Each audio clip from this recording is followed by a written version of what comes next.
Sophie never liked cleaning days.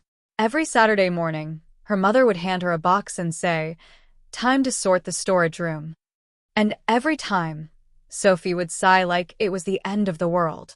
The storage room was small, dusty, and filled with forgotten junk, old toys, broken chairs, and boxes nobody had opened in years.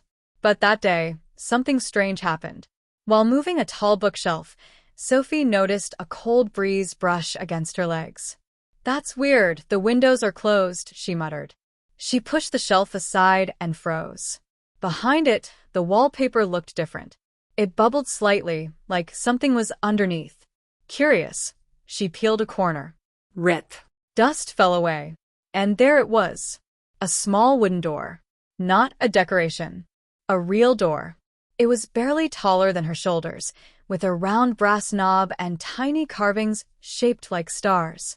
"I've lived here my whole life," she whispered. "How did I never see this?" Her heart thumped loudly. Maybe it was just an old design.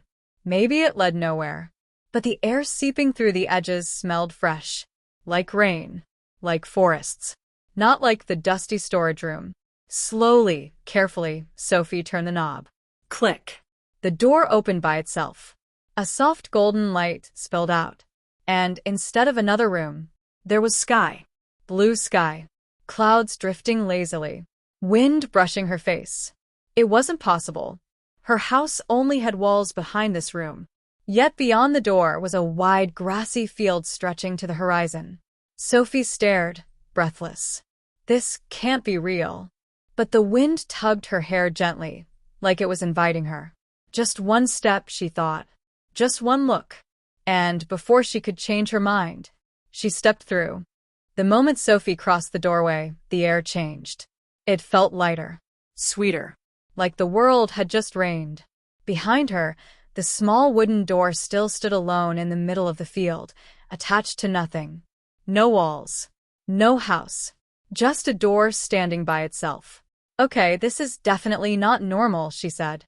The land around her rolled with green hills and colorful flowers she had never seen before. Giant butterflies floated like kites. In the distance, trees shimmered with silver leaves.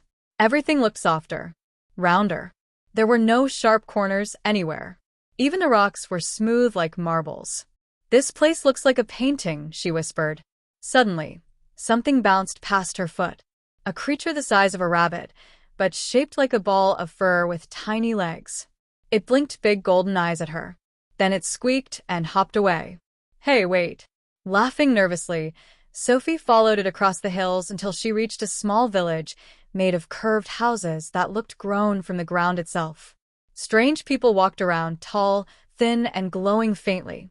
They wore clothes made of leaves and silk. They stopped and stared at her. "She's from the sharp world," one of them whispered. "The world with corners." A boy about her age approached. "You came through a door, didn't you?" he asked gently. She nodded. "That means the gates are opening again." "Gates?" Sophie asked. He looked worried. "If the doors open too long, both our worlds could collide." Before she could ask more, the sky flickered. Like a broken screen. Something wasn't right. The peaceful sky suddenly cracked with thin lines of light. Mountains trembled. The air buzzed loudly. "What's happening?" Sophie shouted. "The doors," the boy said. "They're connecting our world and yours. If they stay open, everything could mix together." She imagined houses melting into fields. Cars stuck in trees. Chaos everywhere. "How do we stop it?" He pointed toward a glowing tower in the distance. "The Heart Gate. It controls all doors between worlds." Without thinking, Sophie ran. They crossed hills and streams, the strange creatures scattering around them. The cracks in the sky grew wider. At the tower's top stood a floating key made of light. "It reacts to visitors," the boy said. "Only someone from your world can close it." Sophie stepped forward. "But if I close it, I can't come back, right?" He smiled softly. "Some doors are for adventures. Not forever." Her chest tightened. She liked this place. It was magical, beautiful, but home was waiting too. Mom.